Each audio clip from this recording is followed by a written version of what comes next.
श्री दामोदर अष्टकम, इसके ऊपर हम चर्चा कर रहे हैं।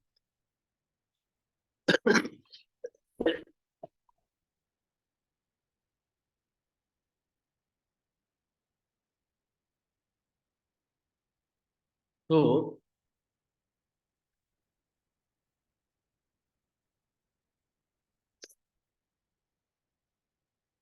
ये जो दामोदर अष्टकम है, ये पद्म पुराण से लिया गया है। नमामीश्वरम सच्चिदानंद रूपम। इसी तरह से पद्म पुराण से ही आ, गीता महात्म्य भी लिया गया है।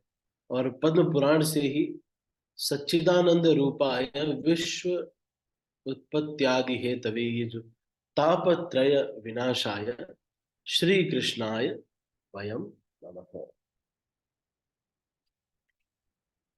कुछ लोग ये भी कहते हैं कि ये मंत्र का जाप करने से अगर आपको कभी कोई बहुत परेशानी हो रही है, घर परिवार से क्लेश बहुत ज्यादा हो रहा है, तो इस मंत्र को जो है बोलना चाहिए और भगवान को प्रणाम करना चाहिए। सच्चिदानंद रूपाय विश्व उत्पत्ति आदि हेतवे तापत्रय विनाशाय श्री कृष्णाय वयम नमः। तो पद्म पुराण में ये आता है और श्री व्यासदेव इसके रचयिता है। मतलब व्यासदेव इसको लिख रहे हैं वहां पर, और सत्यव्रत मुनि बोल रहे हैं। तो वास्तविक रचयिता है, पर लेखक जो है वो वहां उस ग्रंथ में उसको संकलन करने वाले जो है वो सत्यव्रत मुनि है।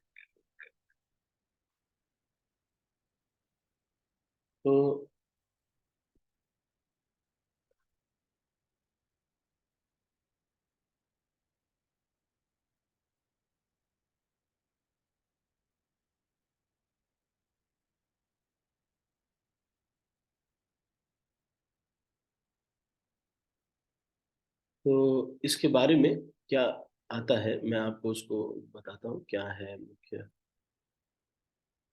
ये सत्यव्रत मुनि और नारद और शौनक ऋषि, इनके बीच जो संवाद है उसमें ये आता है। तो दामोदर अष्टकम जो है ये आता है। और पद्म पुराण में कृष्ण द्वैपायन व्यास, स्वयं जो भगवान स्वयं कृष्ण ही है, वो ही इसको लिखते हैं। तो सत्यव्रत मुनि ये बोल रहे हैं, नारद और शौनक ऋषि के साथ इनका जो है बातचीत है। तो शौनक ऋषि कौन है? ये अथर्व वेद की एक शाखा के प्रणेता आचार्य हैं। और अ, ऋग्वेद, अ, प्रतिशाख्य और बृहद देवात और चरण व्यूह और 6 अनुक्रमणी, जो कि ऋग्वेदों के ऊपर है, इसके बारे में इन्होंने ग्रंथ लिखे हैं। शौनक ऋषि ने ग्रंथों की रचना की। नारद मुनि आपको पता है कि मधुमंगल जी के विस्तार है, जो कि अ, भगवान की गोलोक लीला में मधुमंगल है, वही यहाँ पर इस लीला में नारद मुनि के रूप में वैकुंठ में।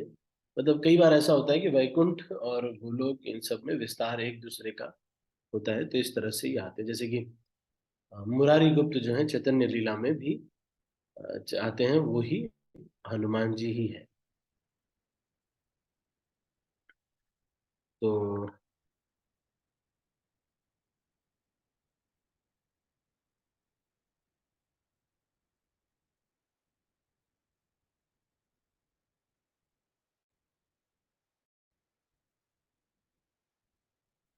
ये भगवान की जो दामोदर लीला है उसको बखान करता हुआ ये गीत है। और इसको गाते हुए घी का दिया जलाया जाता है, भगवान को अर्पित किया जाता है। और इसके अर्थ के बारे में अभी चर्चा करेंगे, पहले इसके डिटेल्स। तो ये दामोदर अष्टकम, अष्टकम का मतलब होता है इसमें 8 लाइनें हैं। अष्टक मतलब 8 लाइनें हैं। दाम उदर। दाम उदर मतलब दामोदर जो है, दाम उदर मतलब दाम से जिसके उदर को बांध दिया गया है, वो दामोदर है। तो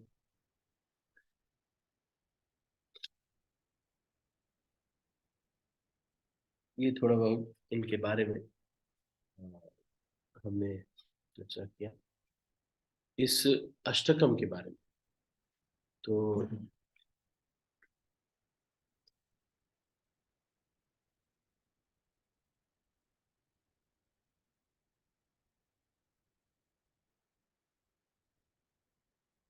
विष्णु सहस्त्र नाम में भगवान के अलग अलग नामों में ये एक नाम है। तो 367वां नाम दामोदर है ना। आप जानते हैं कि विष्णु सहस्त्र नाम में भगवान के 1000 नाम है। तो उसमें से ये एक नाम 367वां नाम जो आता है वो है दामोदर।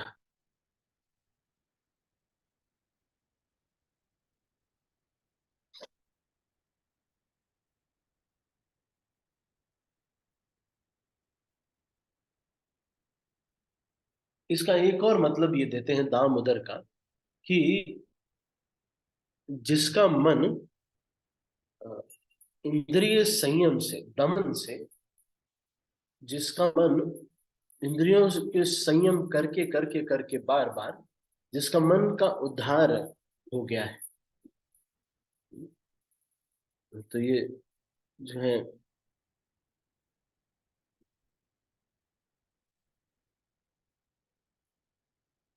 तो ये कहते हैं कि जिसको दमन के द्वारा ही जाना जा सकता है, मतलब संयम अगर किसी के अंदर नहीं है, वो भगवान को नहीं प्राप्त करना उसके लिए कठिन होगा। तो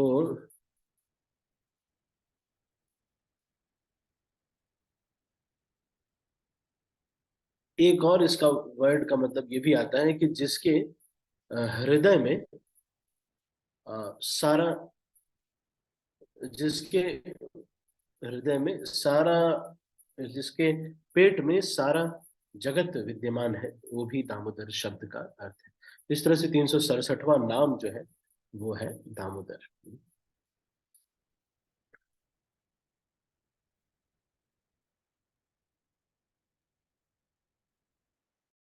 यही इसके बारे में चर्चा किया, दामोदर अष्टकम। तो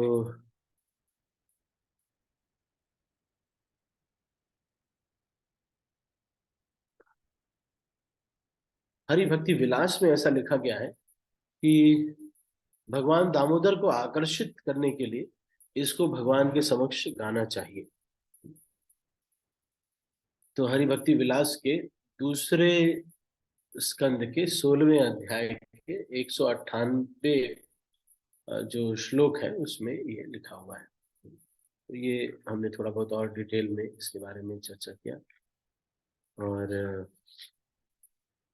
अब हम इसके अर्थ के ऊपर जाएंगे, कि दामोदर अष्टकम में क्या कहा गया है इसके ऊपर चर्चा करेंगे। ये जो गीत है ये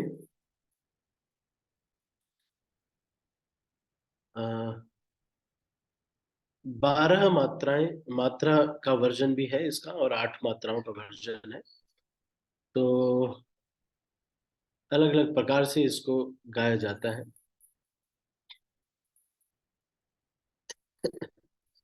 तो मुख्यतः ये जो राग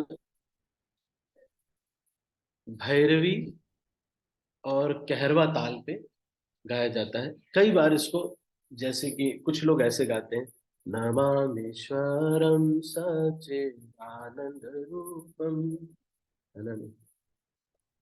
कुछ लोग इसको राग असावरी में गाते हैं, और कुछ लोग राग भैरवी में भी इसको गाते हैं। और बंगाल के एक ताल के ऊपर इसको गाया जाता है। और कुछ लोग कहरवा या भजनी ठेका के साथ भी गाते हैं। जैसे कुछ लोग ऐसे गाते हैं, नमामीश्वरम सच्चिदानंद रूपम। एक ये भी ट्यून है। कुछ लोग ऐसे भी इसको गाते हैं, मतलब भैरवी को ही लेते हैं, लेकिन इसके साथ साथ भजनी ताल गाते हैं। तो वो नमामीश्वरं सच्चिदानन्दरूपं लसत्कुण्डलं गोकुले भाजमानं यशोदाभियो कलाबालवान्। तो ये भी इस तरह से भी, तो तीन चार तरीकों से इस भजन को गाया जाता है। यहाँ बहुत डिटेल में हम लोग ले रहे हैं, तो आपको थोड़ा ज्यादा जानकारी इसकी मिलेगी। कि नहीं तो हमको पता ही नहीं होता है कि अच्छे सत्यव्रत मुनि ने लिखा है कि व्यासदेव ने लिखा है। अब बोल तो रहे हैं सत्यव्रत मुनि ने लिखा, व्यासदेव ने लिखा, क्या हुआ है? तो पता नहीं रहता है कई बार, है ना? तो वर्ड टू वर्ड ट्रांसलेशन इसका भी अवेलेबल है, तो हम इसको, तो सबसे पहले जो शब्द आता है नमामि ईश्वरम। ईश्वर मतलब कंट्रोल करने वाला। नमामि मतलब प्रणाम कर रहे हैं हम। और नमामि, नमः अमि अस्मि मतलब मैं नमस्कार करता हूँ सच्चिदानंद रूप। ये जो सच्चिदानंद रूप पहले ही बता दे रहे हैं कि ये जो रूप हम लोग एक्सप्लेन करने जा रहे हैं ये सच्चिदानंद रूप है। ये नहीं समझना है कि ये जो भाग रहा है यशोदा मैया से कोई सामान्य व्यक्ति है।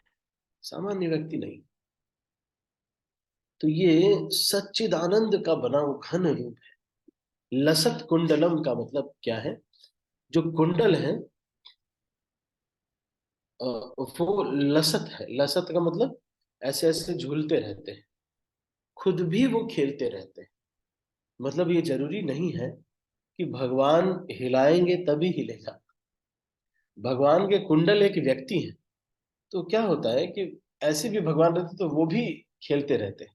तो लसत कुंडलम गोकुले भ्राजमान। और ये जो गोकुल में, भ्राजमानम का मतलब अ, अपने को व्यक्त किया है, वास कर रहे हैं। और ब्रज में, जो गोकुल में सब जगह भाग रहे हैं, दौड़ रहे हैं। हम्म, गोकुले भ्रा को व्यक्त, अपने को व्यक्त किया है। यशोदा भियो। यशोदा भी मतलब किस, यशोदा मैया के डर से। यशोदा भियो उलूखलात धाव मानव। तो उलूखलात धाव मानव, तो ये जो चावल कूटने का, जो कूटने का जो उखल है, उससे यशोदा मैया ने बांधा था। किसको? पहले आपको पता होगा कि धान जो निकलता है उसके बाद उसको कूटा जाता है, उससे फिर वो चावल निकलता है। तो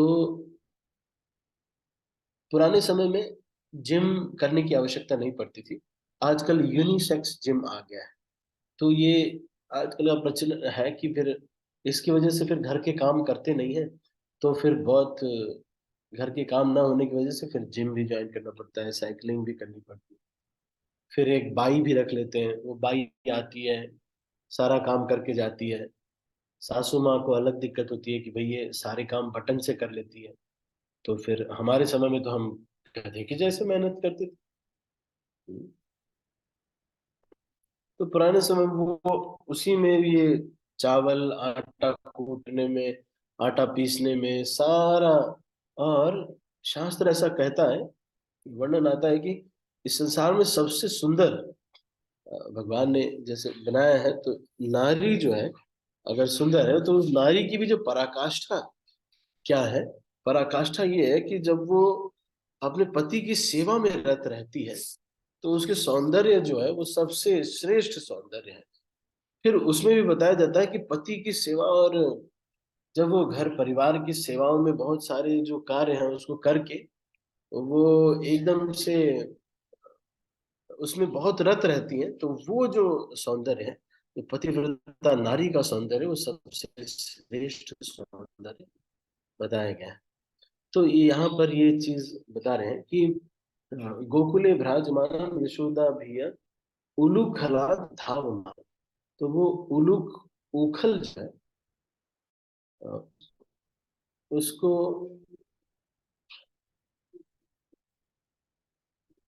उलू खलात धाव मानव, वहां से दौड़ करके, वहां से दौड़ रहे हैं और भाग रहे हैं। परामृष्ट, तो भगवान को क्या हुआ है कि भगवान जो है एक और जगह पे उलू खलात धाव मानव कर रहे हैं, मतलब कहाँ पर, कि एक तो इसका मतलब ये भी हुआ कि जहां पर यशोदा मैया दही बिलो रही थी वहां से भाग रहे थे। दूसरा ये भी है कि भगवान सबको मक्खन खिलाने के लिए उसके ऊपर चढ़ जाते थे, और यशोदा मैया जब उसको देखती थी तो वो वहां से भागने लगते थे। तो उलू खलात धाव मानो, उलू खलात उखल से भाग रहे हैं। परा अमृष्ट, फिर परा अमृष्ट, अमृष्टम का मतलब है पीछे से यशोदा मैया ने दौड़ करके उनको पकड़ लिया है। अत्यम है ना, थोड़ा तेज दौड़ी यशोदा मैया, कृष्ण से ज्यादा तेज दौड़ी। किसके द्वारा, तो ततम द्रुत्य, थोड़ा द्रुत्य मतलब, ततम मतलब उससे, उससे द्रुत्य, उससे तेज यशोदा मैया दौड़ी। और गोप्या, गोप्या का मतलब वो गोपी के द्वारा पकड़ लिया गया है। कौन, यशोदा मैया के द्वारा इनको पकड़ लिया गया है। तो ये तो पहला इंसिडेंट हो गया कि भाई भागे और पकड़े। तो एक शब्द के ऊपर, हम शब्दों के ऊपर चर्चा करें फिर। रुदंतम मुहुर नेत्रम युग्मम मृजंतम, मतलब कह रहे रुदंतम, अब क्योंकि पकड़ लिए गए तो अब रोने लगे, कि उनको डर लग गया कि भाई पहले तो डांट वाट पड़ती थी, चल जाता था, थोड़ी देर तक पिटाई विटाई होती थी मान लो थोड़ा बहुत, लेकिन आज तो बड़ा कांड कर दिया है, क्योंकि इतना बड़ा जो कर दिया है, तो फिर आज जो है जो पिटाई होगी उसको भगवान पहले से भांप रहे हैं कि आज खतरनाक वाली पिटाई होने वाली है। तो इसीलिए भगवान जो है रोने लगे कि भाई अब यशोदा मैया ने पकड़ लिया है। तो नेत्रम युग्मम मृजंतम, अब वो आंसू आने लगे हैं। रुदंतम मुहुः, मतलब भगवान ऐसे रो रहे, ऐसे करके बच्चे रोते हैं ना, जो सांस बार बार लेकर के, तो वो वाला, उस तरह से भगवान रो रहे हैं। और दोनों आंखों को भगवान ऐसे ऐसे मल रहे हैं, तो उनके जो आंखों में काजल लगा हुआ है, अपने दोनों कमल जो हाथ है उससे वो अपनी आंखों को कर रहे हैं, अपनी डरी हुई आतंक नेत्रम, मतलब नेत्रों के के साथ आतंकित है। नेत्र जो है बहुत डरे हुए, ऐसे डरे हुए हैं, भगवान के नेत्र जो है, दिख रहा है, डर दिख रहा है। और बार बार ऐसे श्वास ले रहे हैं ना, मुंह श्वास कंप, ऐसे ऐसे कर रहे हैं और कांप रहे हैं भगवान। धन्य है यशोदा मैया कि जिनके सामने भगवान इस तरह से डर रहे हैं। कौन डराएगा भगवान को? कोई डरा नहीं सकता। हम्म, कौन डराएगा भगवान? मैंने देखा है कि घर में जब कोई ज्यादा पैसे कमाता है तो किसी से नहीं डरता है, वही घर का मुखिया हो जाता है। पहले ऐसा होता था कि बड़े लोग जो होते थे वो घर के मुखिया होते थे, लेकिन आजकल क्या हो गया, जो मेन डिसीजन लेने वाला वो होता है जो कि सबसे ज्यादा पैसा कमाता है घर में। यानी हाँ, तो यहाँ पर जो है ये बता रहे हैं कि मुंह श्वास कंप का मतलब इस तरह से जल्दी जल्दी सांस ले रहे हैं, और उनकी जो है कांप रहे हैं। और त्रिरेखा अंक कंठम, तो उनके जो गले हैं उस पे 3 लाइन बन गई, जैसे शंख होता है वैसे 3 लाइन बन गई है। तो पुराने समय में सुगढ़ गला होता था। आजकल क्या हो गया, आजकल वो बड़ा बहुत अच्छा मानते हैं कि गले में वो एक एक निकल जाता है ना, वो थोड़ा सा, क्या बोलते हैं उसको, आपको पता है क्या बोलते हैं उसको? कोई जानता है इसके बारे में? कोई बता सकता है मुझे? है माता जी? रिंकू माता जी, आप बता रहे थे कुछ?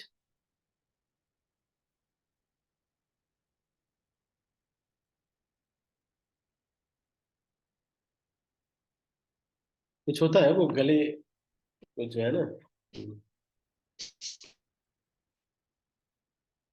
क्या नहीं, आओ मुझे याद नहीं है किस तरह से। हाँ यस माता जी, बताइए।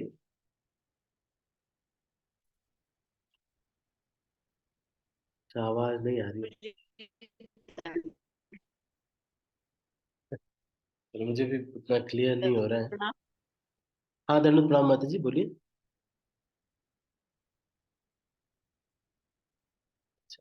सभी को नहीं आ रही है, मुझे ही नहीं आ रही,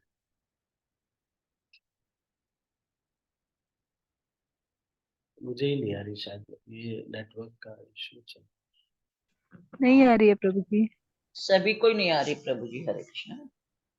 अच्छा अच्छा, ठीक है। ठीक है, चलो कोई बात नहीं। तो मैं ये कह रहा था कि हरे कृष्णा, दंडवत प्रणाम। आ रही है प्रभु जी आपकी आवाज। हाँ, मेरी तो ठीक है, मेरी तो आई। ठीक है। मेरी भी यहाँ पे नेटवर्क कम है वैसे, पर बड़ा ध्यान से सुनने की बात है। आप श्रवण कीजिएगा। अ, ये जो दामोदर अष्टकम है, तो एक एक शब्द के ऊपर हम चर्चा कर रहे हैं। तो रुदंतम मुहु नेत्र युग्मम मृजंतम करा अम्भोज युग्मेन सातंक नेत्रम मुहुष मुहुष अम्भोज युग्मेन, मतलब अम्बुद।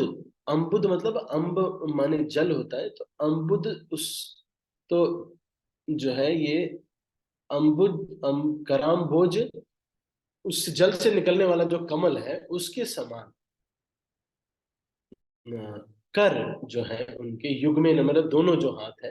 हाँ, कर अम्भोज युग्मेन सातंक नेत्रम, इसको वो ऐसे ऐसे मल रहे हैं। मैं वैसे नहीं मल सकता, छोटे बच्चे, आपने किसी के अगर छोटे बच्चे हों तो आप ये लीला का आस्वादन कर सकते हैं। कभी वो पिटाई करे तो दिखता है बच्चों का, है ना। कई बार लोग ऐसे भी डराते हैं ना बच्चों को कि देखो बाबा जी, देख, एक बार रास्ते में मैं जा रहा था तो कहीं खड़ा था, तो एक माता जी बोलती है कि अगर ठीक से पढ़ाई नहीं करोगे ना, बाबा जी के साथ छोड़ देंगे। बाबा जी सब बच्चों को ले जाते हैं, किडनी निकाल लेते हैं।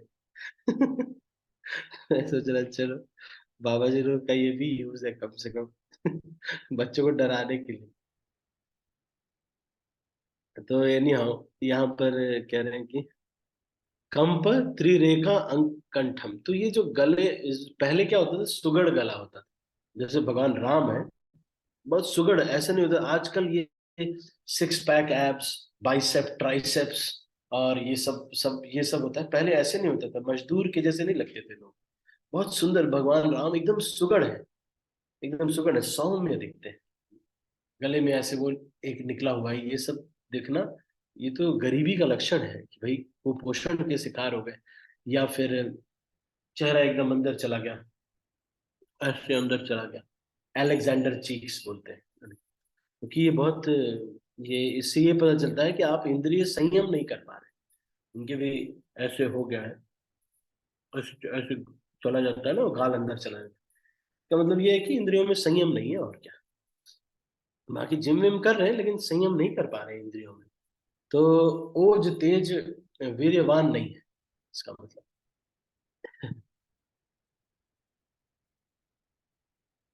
मसल मैन है, लेकिन ऐसे ही है बस। तो यहाँ पे ये कह रहे हैं कि स्थित ग्रैव दामोदरम भक्तिबद्धम।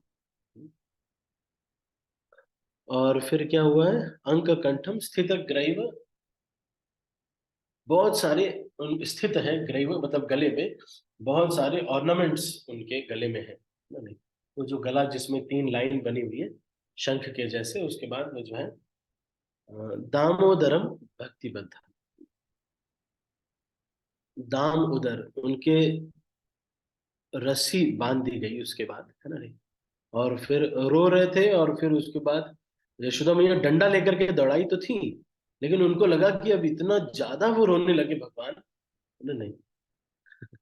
तो फिर व्यक्ति को दया आ जाती है, तो कहती है अब पिटाई नहीं करेंगे, लेकिन टेंशन है, आज दिवाली है, इतना काम है, इसलिए इसको बांध दो आज।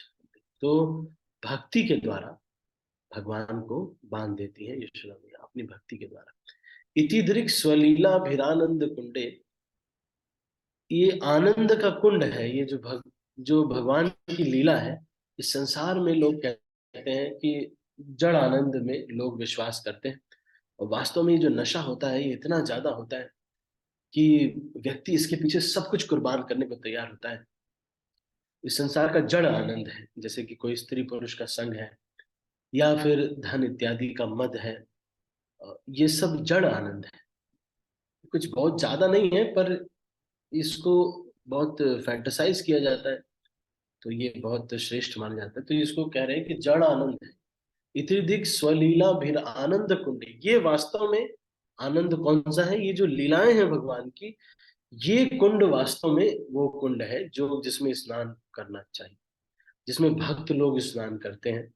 और ये लीलाओं का जो भगवान की जो कुंड है, ये वास्तविक आनंद है। बाकी जो आनंद हमें दिखता है वो आनंद नहीं है। कुछ दिन बाद नहीं, एकदम खत्म हो जाता है, उतना नहीं रह जाता है। लोगों को समझ में आ जाता है कि ओ, दिखाया तो था, जैसे कोई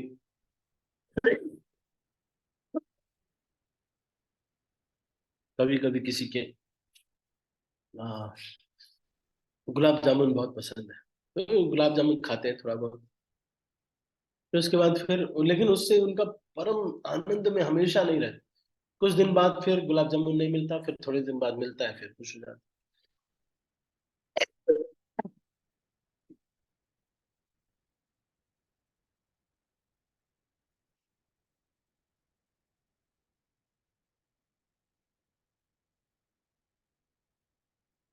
हैं सब।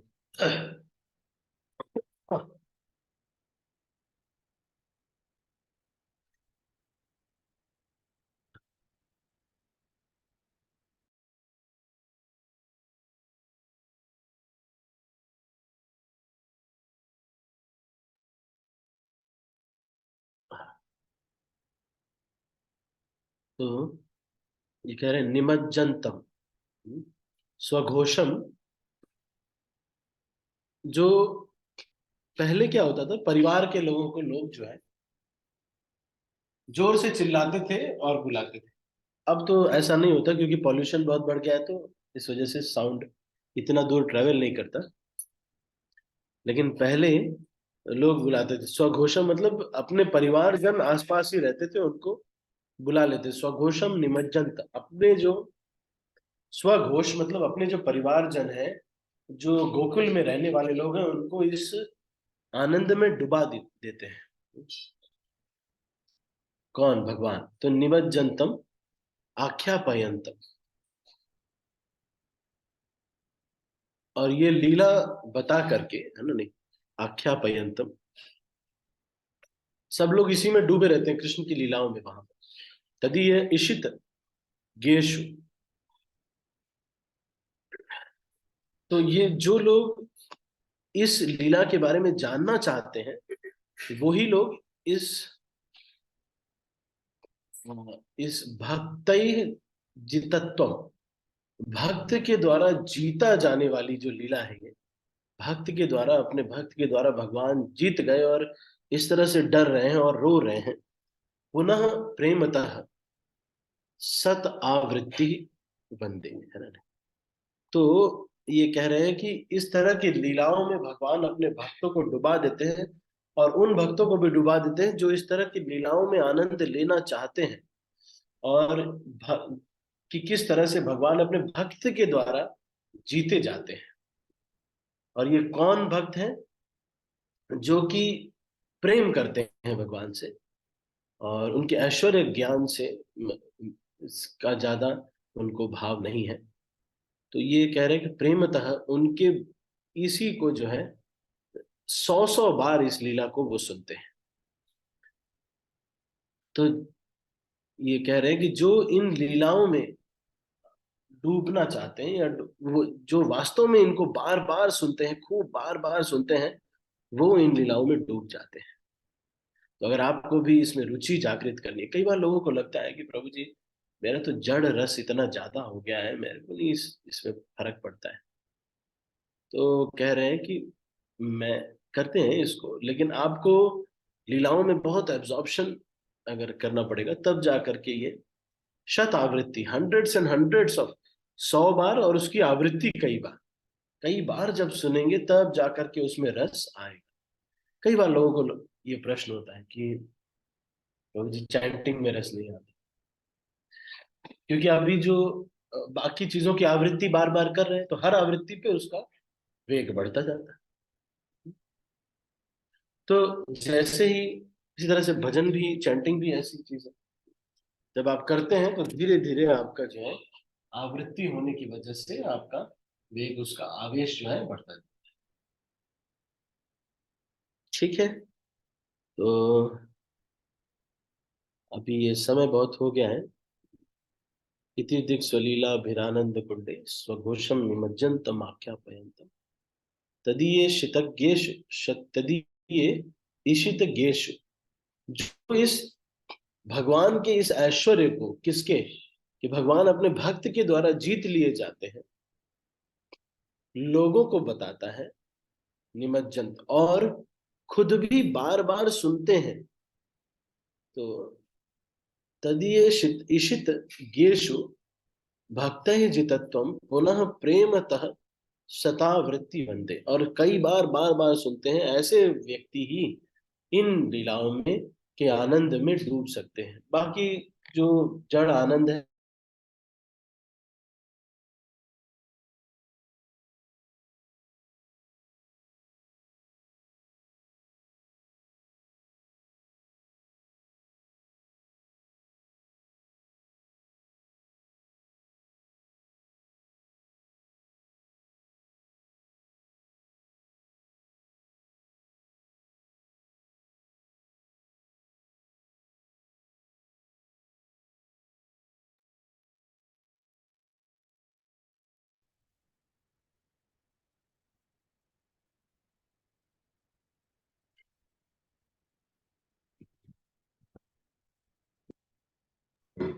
आवाज नहीं आ रही प्रभु जी। हरे कृष्णा।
तो मैं ये बता रहा था कि किस तरह से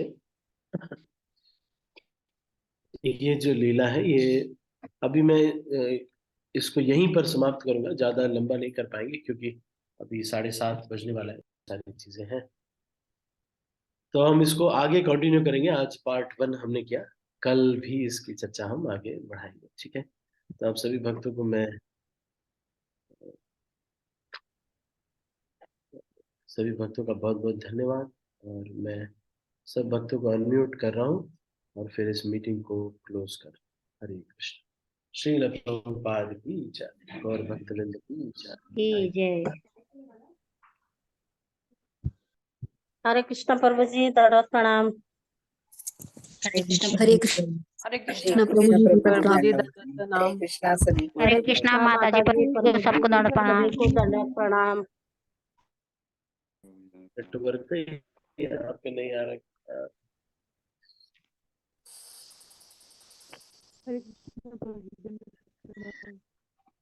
हरे कृष्णा प्रभु जी दंडवत प्रणाम।